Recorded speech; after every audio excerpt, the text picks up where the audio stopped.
Assalamualaikum warahmatullahi wabarakatuh. Bismillahirrahmanirrahim.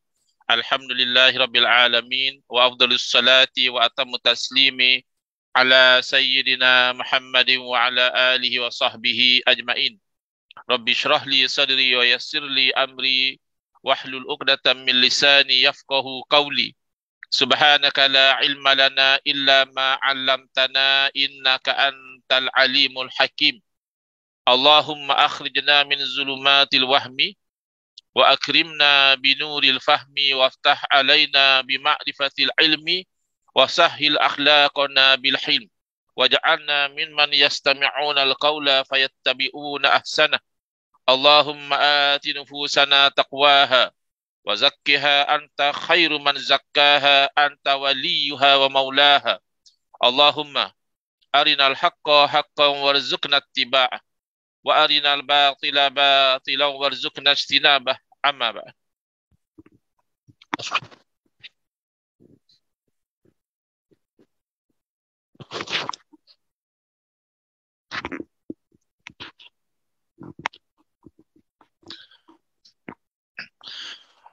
Alhamdulillah, syukur kehadirat Allah SWT. Pada hari ini insya-Allah kita akan menyambung pengajian kuliah Maghrib bulanan hari Sabtu yang ketiga, anjuran surau Al-Ikhlas, Bukit Jelutong, menggunakan kitab Kekeliruan Umat. Inilah jawapannya, susunan Al-Fadhil Ustaz Muhaddi bin Haji Jul hafizahullah ta'ala wa nafa'ana bihi wa bi'ulumihi fid daraini amin. Kita sampai ke masih lagi dalam bab yang ke-7 berkaitan tentang akidah. Kita sampai ke muka surat 85, iaitu memahami tentang konsep tauhid 3, yakni konsep tauhid 3 yang dipopularkan oleh Al-Imam Ibn Taymiyah rahimahullah ta'ala. Kita mahu faham apa sebenarnya konsep tauhid 3 ini, dan manakah konsep tauhid 3 ini yang betul, yang wajib kita terima, dan manakah dalam konsep tauhid 3 ni yang salah, yang bercanggah dengan kefahaman ahli sunnati wal jamaah, yang wajib kita tolak. Soalan, apakah pandangan para ulama tentang pembahagian tauhid kepada 3, iaitu yang pertama tauhid rububiyah daripada perkataan Rabbun, yang kedua tauhid uluhiyah daripada perkataan ilah, dan yang ketiga tauhidul asma'i was sifat. Asma' itu plural kepada ismun, yang berarti nama.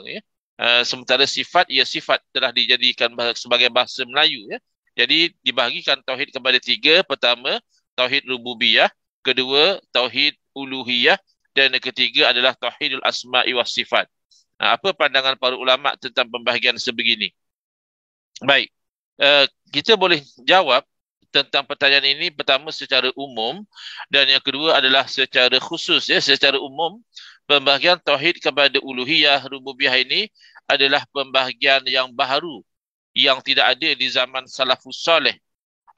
Orang yang pertama yang mencipta pembahagian ini mengikut pendapat yang masyhur.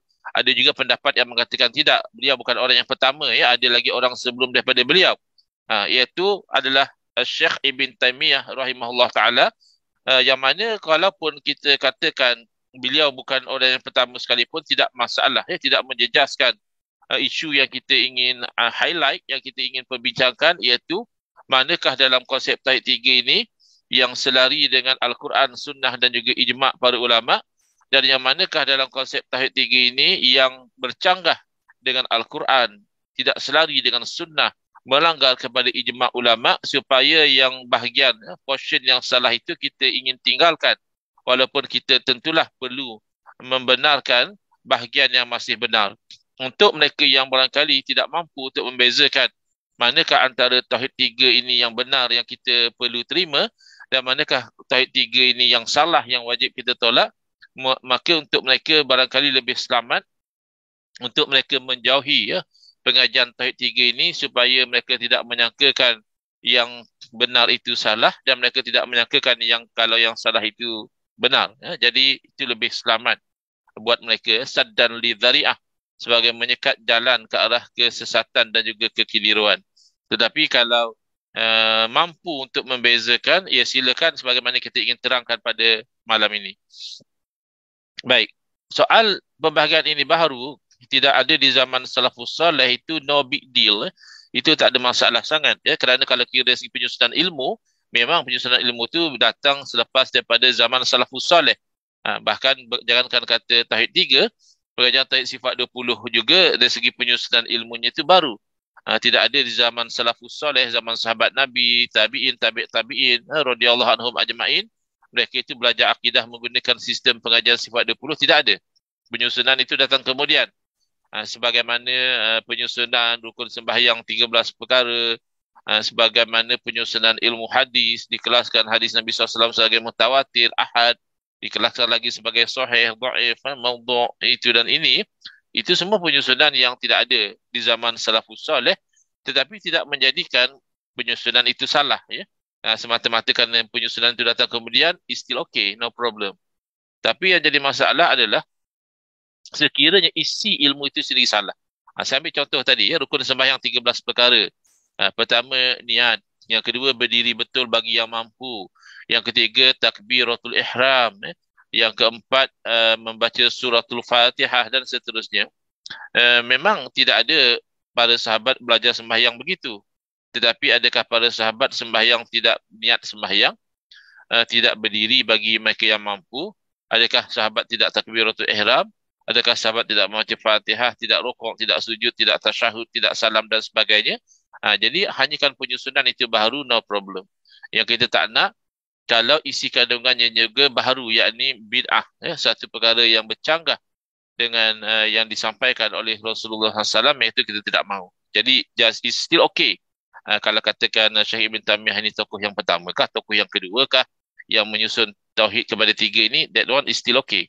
Tetapi masalahnya adalah isi kandungannya. Pembahagian sebegini adalah batil, tertolak dan tidak ada dalil atasnya. Maksudnya adalah huraian kepada pembahagian. Kalau semata-mata pembahagian, boleh sahaja dikatakan ada yang namanya tauhid rububiyah, mengesakan Allah sebagai Rabbun, sebagai Tuhan yang menciptakan, yang menghidupkan, yang mematikan, yang memberi rezeki, yang menyembuhkan penyakit. Itu tidak ada yang lain selain daripada Allah. Jadi itu benar. Dan bahkan dalam pengajian Tauhid Sifat 20 yang kita telah bincangkan dalam kuliah yang lalu, ada juga konsep mengesakan Allah begitu. Cuma mereka tidak menamakannya sebagai konsep Tauhid Rububiyah. Sebaliknya mereka menamakannya sebagai wahdaniyatul af'al, ya, mengesakan Allah pada perbuatan. Walaupun zahirnya makhluk yang ini buat macam ni, makhluk yang satu lagi buat macam lain, orang ini buat begini, orang itu buat begitu, tapi pada hakikatnya itu semua adalah perbuatan Allah, yakni Allah yang mentakdirkan berlakunya apa yang dilihat sebagai perbuatan manusia itu di bawah takdir Allah Subhanahu Wa Taala. Maksudnya begitu. Jadi yang demikian itu tak ada masalah. Oh, kamu nak panggil tauhid rububiyah, kami nak panggil wahdanatul af'al, no problem. As long as isi huraiannya itu selari dengan ajaran yang dibawa oleh Rasulullah sallallahu alaihi wasallam. Tapi apabila dikatakan batil ini adalah kerana huraiannya juga batil. Rasulullah SAW tidak pernah berkata pada seseorang yang memeluk Islam umpamanya, sesungguhnya ada 2 tauhid. Kamu tidak lagi dikira sebagai Muslim sehinggalah kamu bertauhid dengan tauhid uluhiyah. Nabi SAW tidak pernah menerangkan demikian. Jadi yang sebenarnya tauhid, ia tauhid. Sama ada rububiyah ataupun uluhiyah, memang kita kena bertauhid. Kita kena meyakini bahawa Allah Ta'ala yang menciptakan segala-galanya. Wujud atau tak wujud, gerak atau diam, sakit atau sihat, hidup atau mati, itu semua adalah ketentuan Allah. Itu adalah tauhid rububiyah. Dan wajib juga kita mengesakan Allah sebagai ilah, tauhid uluhiyah. Kita hanya menyembah, beribadah kepada Allah. Haram bahkan syirik kalau sampai menyembah dan beribadah kepada selain daripada Allah Subhanahu Wa Taala. Cuma mendakwa kononnya tauhid rububiyah ini boleh ada kepada orang, boleh ada pada orang musyrikin, mendakwa kononnya Abu Jahal, Abu Lahab, penyembah-penyembah berhala ini didakwa kononnya mereka juga bertauhid dengan tauhid uluhiyah, ini salah. Jadi yang membezakan itu bukan istilahnya itu, bukan pembahagiannya itu, tetapi implementasinya. Tauhid rububiyah, kita kalau saya boleh terangkan secara satu persatu, supaya at least kita dapat gambaran ringkas terlebih dahulu mana benarnya tauhid tiga ini dan mana salahnya. Yang benar tu wajib kita terima, yang salah itu wajib kita tolak. Baik, kita ambil yang pertama dahulu, iaitu tauhid rububiyah, iaitu sebagaimana saya sebutkan tadi daripada perkataan Rabbun, yang kalau kita terjemah Rabb itu berarti Tuhan. Tetapi Rabb di sini membawa konotasi Tuhan yang menciptakan, yang mentadbir, yang menghidupkan, yang mematikan, yang memberi rezeki, yang menurunkan hujan, yang menumbuhkan tanam-tanaman, yang menyembuhkan penyakit. Itu hanya Allah Subhanahu Wa Taala semata-mata. Jadi tauhid rububiyah adalah mengesakan Allah daripada sudut tersebut. Tidak ada selain daripada Allah yang menciptakan, yang mentadbir, yang menghidupkan, yang mematikan, yang menumbuhkan tanam-tanaman, yang menurunkan hujan, yang menyembuhkan penyakit. Itu hanya Allah semata-mata. Jadi itu benar. Kalaupun kita nak panggil tauhid wahdaniyatul af'al, mereka nak panggil tauhid rububiyah, silakan. Tak ada masalah pada istilah. La musyahatal fil istilah. Tidak ada satu pertikaian dan pergaduhan semata-mata kerana ingin meletakkan istilah. Problem adalah bila mana Al-Imam Ibn Taimiyah dan juga golongan Wahabi yang mereka ini mengidolakan fatwa-fatwa Al-Imam Ibn Taimiyah, mereka mendakwa kononnya kalau setakat tauhid rububiyah, mengesakan Allah sebagai Tuhan yang menciptakan dan sebagainya, kata mereka tauhid macam itu orang musyrik pun ada. Bahkan mereka mendakwa Abu Jahal dan Abu Lahab lebih bertauhid dari segi rububiyah berbanding dengan orang Islam yang sentiasa menyebut la ilaha illallah Muhammadur Rasulullah, atau orang Islam yang sentiasa menyebut la ilaha illallah, la ilaha illallah, la ilaha illallah. Kalau ada orang Islam yang rajin menyebut demikian, itu masih kalah dari segi tauhid rububiyahnya dengan orang-orang seperti Abu Jahal dan Abu Lahab. Ini yang kita tolak. Ini yang bercanggah dengan Quran, sunnah dan juga ijma' ulama. Tidak ada di kalangan tabi'in. Bawalah bukti mana di kalangan tabi'in, di kalangan sahabat, di kalangan salafus soleh lah yang mengiktiraf kalau orang musyrik itu bertauhid.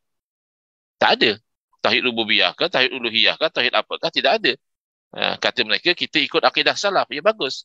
Salaf mana yang mengatakan orang musyrikin bertauhid? Sedangkan musyrik itu melakukan perbuatan syirik. Dan syirik itu lawan kepada tauhid. Dia musyrik tapi dia bertauhid. Ini satu bentuk tanakut. Ini satu bentuk contradiction yang jelas. Jadi tak benar. Ini hanya salah faham terhadap makna ayat suci Al-Quran. Bila kita menolak fahaman sebegini yang mendakwa orang musyrik seperti Abu Jahal, Abu Lahab juga bertauhid, nanti mereka akan membawa ayat suci Al-Quran yang mereka sangkakan itulah dalil yang menyokong pegangan mereka. Iaitu ada beberapa ayat Quran yang seumpama ini. Misalnya Allah Ta'ala berfirman, wala in sa'altahum man khalaqas samawati wal arda wa sakhkhara asy-syamsa wal qamara la yaqulunna Allah. Demi sekiranya kalau kamu bertanya kepada mereka, yakni kepada orang musyrik, man khalaqas samawati wal ard, siapa yang ciptakan langit dan bumi? Wa sakhkhara asy-syamsa wal qamar, siapa yang mempermudahkan pergerakan matahari dan bulan? Itu siapa? La yaqulunna Allah. Nescaya orang musyrik akan jawab Allah. Jadi kata mereka, inilah bukti kalau orang musyrik juga bertauhid. Kerana bila ditanya siapa yang ciptakan langit bumi, siapa yang pusingkan matahari dan bulan, mereka tidak kata berhala. Mereka tetap mengakui kalau itu adalah Allah. Berarti mereka dari segi rububiyah mereka bertauhid. Tak, ini keliru. Kerana orang musyrik sebenarnya tidak ada tauhid. Walaupun rububiyah mereka tidak ada. Mereka menganggap bahawa berhala-berhala mereka itu memang mempunyai kuasa. Memang boleh mendatangkan manfaat dan mudarat. Itu i'tikad mereka. Dan ayat tadi, di sisi ulama-ulama ahli sunnah wal jamaah, tidak ada yang mengatakan ini dalil kalau orang musyrikin itu bertauhid. Tidak ada. Misal kita lihat ayat tadi, sebenarnya ayat itu menjadi dalil bahawa orang-orang musyrikin di dalam mereka melakukan sembahan kepada berhala-berhala mereka itu, mereka sebenarnya tidak ada hujah. Mereka tidak ada dalil pun kenapa mereka sembah berhala. Sedangkan berhala itu mungkin merupakan batu, kayu atau apa yang mereka ukir dan mereka bentuk, yang mereka ikat dan sebagainya, merupakan satu bentuk lalu mereka sembah. Oh. Jadi mereka sebenarnya tidak ada dalil. Cuma kan mereka selesa kerana mereka bertaklid secara membuta tuli, ikut secara membuta tuli kepada amalan-amalan nenek moyang mereka. Hadza ma wajadna alaihi aba'ana. Jadi inilah yang disuruh uh, oleh para rasul, supaya para rasul menyeru supaya meninggalkan menyembah berhala, pergi kepada tauhid. Mereka keberatan bukan kerana ada dalil berhala itu Tuhan, tidak, tapi kerana mereka sudah terbiasa mewarisi amalan syirik ini daripada nenek moyang mereka. Misalnya mereka menjawab dakwah para rasul dengan kata mereka, hadza ma wajadna alaihi aba'ana. Sembah berhala inilah amalan yang kami telah warisi daripada nenek moyang kami. Kami celik-celik je, nenek moyang kami dah sembah berhala dah. Pasal apa pula kamu nak suruh tinggal? Tetapi kalau kita hujahkan mereka secara ilmiah, yang kamu sembah berhala itu, yang memang berhala ini kah yang ciptakan langit dan bumi? Memang berhala itukah yang memusingkan matahari dan bulan? Mereka tahu, mereka tidak boleh jawab ya. Kerana ketika mereka lahir ke dunia ini, langit dan bumi sudah ada. Bulan dan juga matahari telah berfungsi, telah bergerak. Jadi setelah mereka itu agak dewasa, mereka sudah pandai bentuk-bentukkan berhala, ya, mereka ukir berhala, mereka ikat dan sebagainya. Lalu mereka sembah berhala itu. Jadi tak mungkin lah, ya. Kalau berhala itu pula yang ciptakan langit bumi, kalau berhala itu pula yang pusingkan matahari dan bulan, kiranya ayat itu bukan menjadi dalil kalau orang musyrik bertauhid, tidak, mereka tetap musyrik. Tapi itu menjadi dalil kalau orang musyrik di dalam melakukan kesyirikan mereka, mereka sebenarnya tidak ada dalil. Kalau kita tekan begitu, adakah berhala kamu yang cipta langit bumi? Adakah berhala kamu yang pusingkan matahari dan bulan? Nak tak nak mereka tak bahasa mengaku, ya Allah sebenarnya. La yaqulunna Allah. Dan saya mereka akan jawab Allah juga. Tapi jawapan mereka itu bukan membuktikan mereka bertauhid. Mereka tetap mensyirikkan Allah. Mereka tetap beriktikad bahawa ada untung nasib mereka, uh, buruk dan baik mereka itu, mereka sebenarnya ada syirik dalam hati mereka bahawa berhala mereka juga boleh mendatangkan kebaikan dan keburukan. Misal dalam surah Hud dicatatkan kata-kata orang musyrikin kepada Nabi Hud alaihi salam. Mereka mengatakan, inna qulu illa taraka ba'du alihatina bisu.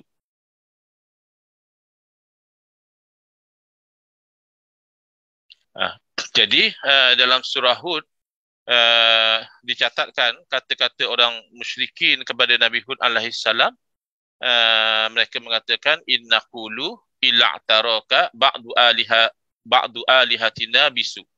Jadi kata mereka, orang musyrik kata kepada Nabi Hud alaihi salam, bahawa kami cuma nak beritahu, wahai Hud, kamu ini telah dikenakan penyakit gila oleh sebahagian daripada berhala-berhala kami. Jadi mereka menyangkakan bila Nabi Hud berdakwah menyeru supaya orang-orang musyrikin ini meninggalkan menyembah berhala, jadi berhala dah marah, jadi berhala dah bagi penyakit gila pada Nabi Hud alaihi salam. Ini kan syirik rububiyah. Mereka beriktikad bahawa berhala juga boleh mendatangkan keburukan, boleh mendatangkan kebaikan dan sebagainya. Jadi mendakwa kononnya orang musyrik bertauhid itu tidak benar. Itu hanya salah tafsir, ya, terhadap ayat suci Al-Quran. Ini bahaya. Bukan kata menolak Al-Quran itu memang jelas salah. Tapi kalau menerima Al-Quran tapi menyalah tafsirkan Al-Quran juga bahaya. Kemudian kalau untuk tauhid uluhiyah, daripada perkataan ilah, ya. Kalau Rabbun kita terjemah Tuhan. Ilah kita terjemah Tuhan juga. Tapi ilah ini dia membawa konotasi iaitu Tuhan yang disembah.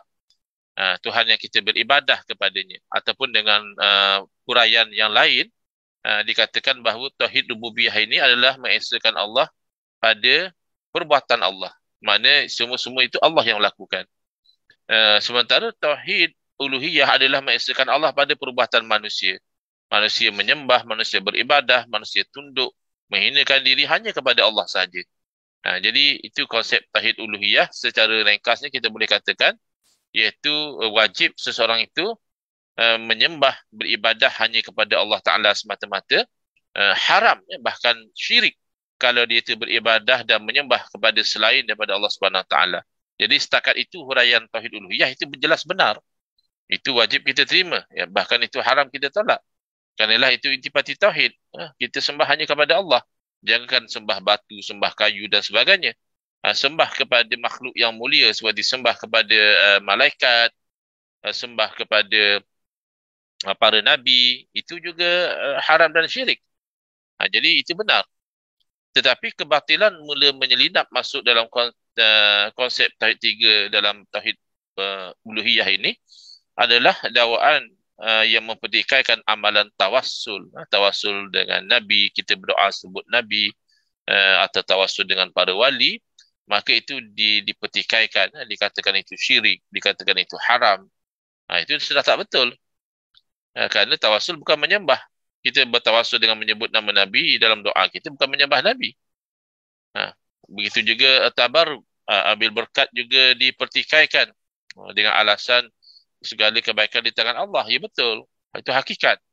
Tapi ambil berkat, kita misalnya minum air kesan daripada para ulama, kita ambil berkat dengan rambut Nabi SAW, kita misalnya itu ambil berkat dengan air yang digali oleh orang soleh misalnya, itu bukannya menyembah kepada orang soleh, bukan menyembah kepada Nabi, bukan menyembah kepada rambut, bukan menyembah kepada baju.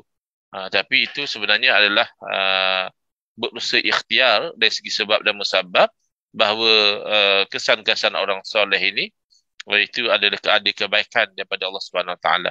Itu namanya berkat. Jadi kalau sampai mempertikaikan amalan tabarruk dan cenderung mensyirikkan amalan tabarruk, ambil berkat, ini tak betul. Ini yang kita tolak. Kemudian di sana ada yang kita katakan istighatsah. Istighatsah ini perkataan bahasa Arab daripada perbuatan istaghatha yastaghithu. Asalnya ghaus adalah pertolongan. Jadi istaghatha yastaghithu adalah minta tolong. Jadi kalau sampai mensyirikkan amalan meminta tolong, kata dia kalau minta tolong dengan Nabi syirik, minta tolong dengan wali syirik kerana Nabi dan wali telah meninggal dunia, minta tolong dengan orang mati itu syirik, ini tak betul. Kerana syirik bukan minta tolong. Syirik adalah menuhankan selain daripada Allah Subhanahu Wa Taala. Boleh jadi ada kaitan dengan minta tolong. Bila seorang itu minta tolong kepada sesuatu dengan i'tikad keyakinan bahawa memang sesuatu itulah yang memberi pertolongan secara hakikat, iaitu syirik. Kerana yang boleh memberi pertolongan secara hakikat hanya Allah. Tapi kalaulah meminta tolong itu sekadar atas jalan asbab, maka itu tidak syirik. Yang sini yang jadi confused, sampai ada orang on the one extreme, dia mensyirikkan orang-orang yang meminta tolong kepada Nabi dan wali dengan alasan Nabi dan wali telah meninggal dunia. And on the other extreme, golongan yang tidak boleh beza sehingga dia mengatakan, kalau boleh minta tolong dengan para wali, para nabi yang telah wafat, macam itu bolehlah kita minta tolong dengan pokok. Asalkan i'tikad kita bukan pokok yang memberi, tapi Allah Ta'ala yang memberi pertolongan. Ini juga keliru. Kerana first, kita kena faham bahawa meminta tolong ini secara asasnya ada dua jenis. Satu, meminta tolong secara hakikat. Memang kita ketika meminta tolong itu, kita berkeyakinan bulat pasti bahawa yang kita minta tolong itu, itulah yang sebenarnya memberi pertolongan kepada kita. Memang secara hakikatnya begitu. Itu hanya boleh kepada Allah Subhanahu Wa Taala sahaja. Kepada yang lain daripada Allah Ta'ala, tak boleh kita meminta tolong secara hakikat. Yang tinggal untuk kita minta tolong secara hakikat ini adalah yang tinggal untuk kita minta tolong kepada yang lain daripada Allah hanyalah minta tolong secara asbab. Maknanya kita perhatikan bahawa Allah Ta'ala menjadikan makhluk itu sebab kepada pertolongan. Maka boleh saja misalnya di alam dunia ini Kita minta tolong kepada kawan, kita minta tolong kepada polis, kita minta tolong kepada doktor, kita minta tolong kepada bomber, ya boleh. Kerana ini dijadikan sebagai asbab, sebab kepada pertolongan. Tapi itu pun kita wajib berkeyakinan, kita wajib berakidah bahawa bukan uh, polis yang hakikatnya menolong kita. Uh, Hakikatnya Allah juga yang tolong. Cuma zahirnya nampak polis yang tolong. Bukan bomba yang hakikatnya menolong kita. Yang bomba ni hanya sebab usaha dan ikhtiar kita sahaja. Hakikatnya Allah yang menolong. Ada saja orang yang cuba ditolong oleh bomba tapi tak selamat. Ada saja orang yang cuba ditolong oleh polis tapi juga tak selamat. Kita zahir saja minta tolong kepada doktor. Tapi yang menyembuhkan penyakit kita sebenarnya bukan doktor. Doktor hanya usaha dan ikhtiar. Yang menyembuhkan kita adalah Allah Subhanahu Wa Taala. Jadi kalau kita faham gitu, kita faham bahawa boleh kita minta tolong kepada mereka yang masih hidup ini sesuai dengan asbab. Walaupun dia fasik, walaupun dia orang kafir sekalipun, kalau Allah jadikan dia sebab kepada pertolongan, kita boleh minta tolong pada dia. Misalnya satu orang kafir, dia bekerja sebagai dia panggil life saver ya. Yang lifeguard dia bekerja sebagai pegawai keselamatan di tepi pantai ataupun di kolam renang. Dia ada lifeguard dia. Kalau ada kecemasan, orang lemas dan sebagainya, mereka ni akan bantu. Mereka memang di-train lah untuk selamatkan orang yang lemas. Jadi kalaulah kita itu ditakdirkan lemas dan kita minta tolong kepada lifeguard tu kafir, non-Muslim, boleh saja tak syirik. Sebab kita minta tolong, cik tolong saya, itu bukan secara hakikat kita meyakini dia yang beri pertolongan. Hanya kan itu usaha ikhtiar daripada kita, kerana kita tahu dia itu pada posisi dijadikan sebab pertolongan oleh Allah Ta'ala. Tetapi kalau untuk minta pertolongan kepada orang yang telah meninggal dunia, itu yang posisi menjadi asbab adalah orang-orang soleh. Kerana bila kita minta tolong pada orang yang telah meninggal dunia, kan orang telah meninggal dunia, mereka tidak, kalau kita lemas, mereka tidak boleh lompat, terjun dalam air dan selamatkan kita. Kalau rumah terbakar misalnya, mereka tak pergi ambil air dan padamkan kebakaran di rumah kita, tidak. Tapi kita lebih kepada mengharapkan doa daripada orang-orang soleh, doa daripada para wali, doa daripada para nabi di alam ruh sana. Lalu Allah Ta'ala perkenankan doa mereka dan kita mendapat hajat yang kita inginkan. Sebab itu kalau untuk istighosah dengan orang mati ini, kita istighosah dengan orang-orang soleh. Kita tidak istighosah dengan orang fasik, orang kafir, apatah lagi. Kerana kita mengharapkan sebab itu adalah dalam bentuk kesolehan mereka, kemuliaan mereka apabila mereka berdoa kepada Allah dan Allah perkenankan. Ya, kenapa tak doa langsung? Ya boleh. Tak ada masalah pun kamu nak doa langsung, tidak istighosah pun boleh. Tetapi istighosah ini tidak syirik. Itu yang kita nak tekankan. Kecuali kalau dia i'tiqad memang makhluk yang memberikan secara hakikat, iaitu syirik. Walaupun makhluk itu masih hidup. Kalau dia minta tolong dengan doktor, ya doktor masih hidup. Tapi i'tiqad dia bulat yakin memang doktor yang bagi pertolongan, bukan Allah. Ya, itu syirik. Jadi kena faham. Tapi orang yang mengatakan, oh kalau macam itu, kalau boleh minta tolong dengan para wali yang telah wafat, yang telah meninggal dunia, boleh minta tolong dengan para nabi yang telah wafat, dan telah meninggal dunia. Dan maknanya kita juga boleh minta tolong dengan pokok. Dengan syarat kita bulat yakin bahawa sebenarnya bukan pokok yang tolong kita, tapi Allah yang tolong kita. So bolehlah kita pergi ke pokok, kita kata, wahai pokok, tolonglah saya ni berniaga tak maju, tolonglah majukan perniagaan saya, wahai pokok, misalnya, ataupun sebagainya. Jadi ini sebenarnya kekeliruan dalam berfikir. Kerana mereka beranggap kalau boleh minta tolong dengan para wali, boleh minta tolong dengan pokok. Seolah-olah pokok dan wali itu sama. Sebenarnya tidak. Tapi kan pokok kan sentiasa bertasbih. Tidakkah pokok tidak ada dosa? Walaupun pokok tidak melakukan dosa, walaupun pokok ada bertasbih kepada Allah Ta'ala, tapi Allah tidak jadikan pokok sebab kepada pertolongan dalam bentuk macam tadi. dalam bentuk pergi pada pokok, wahai pokok tolong saya, bukan macam itu. Kebaikan, manfaat yang kita dapat daripada pokok bukan dengan cara minta tolong dengan pokok macam itu. Kalau kita nak kata isti'anah, minta tolong ataupun mengambil pertolongan, itu dalam bentuk yang lain. Dalam bentuk misalnya kayu daripada pokok itu diproses, dijadikan papan, dibuat rumah, dijadikan tiang, itu boleh. Ataupun kita ambil akar daripada pokok itu, kita rebus jadikan ubat, kita ambil daunnya, kita buat sebagai rawatan kulit misalnya, itu boleh.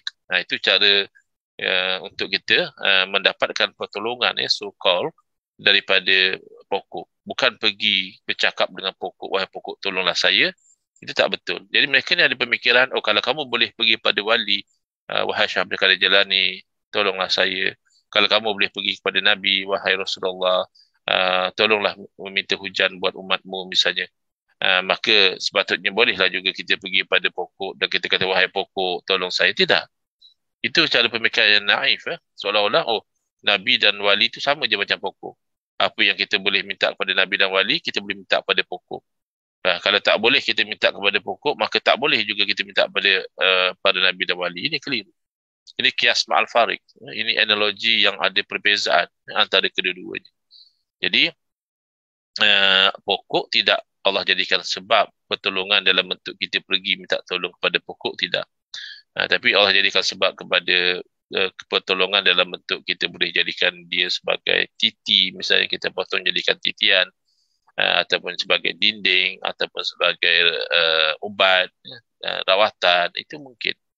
Tapi kalau pergi kepada pokok dan minta pada pokok, wahai pokok tolonglah saya, maka timbul persoalan.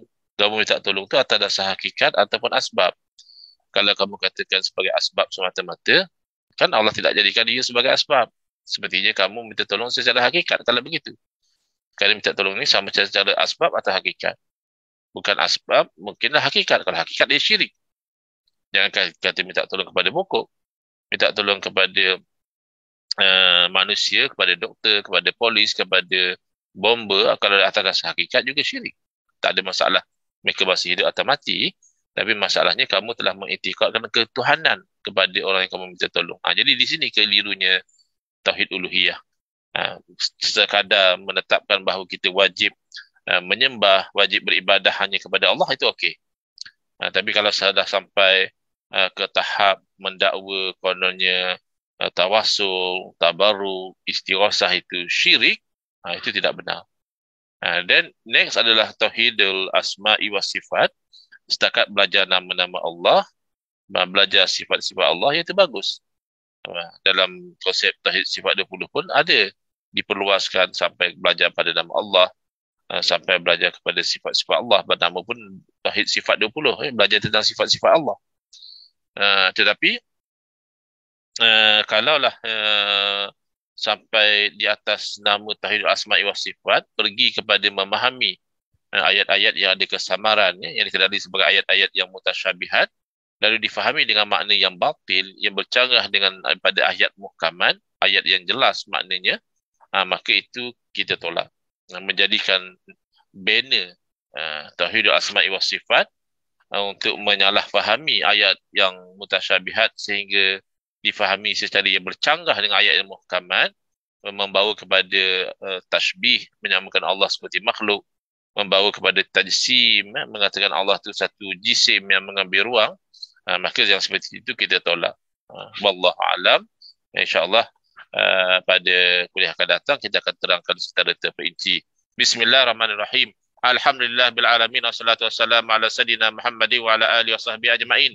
Allahumma syrah sudurana wa ahsin akhlaqana wa azim ujurana wa nawwir qulubana bi nuri hidayatika kama naqtarada bi nuri syamsika abadan abada bi rahmatika ya arhamar rahimin. Walhamdulillah rabbil alamin.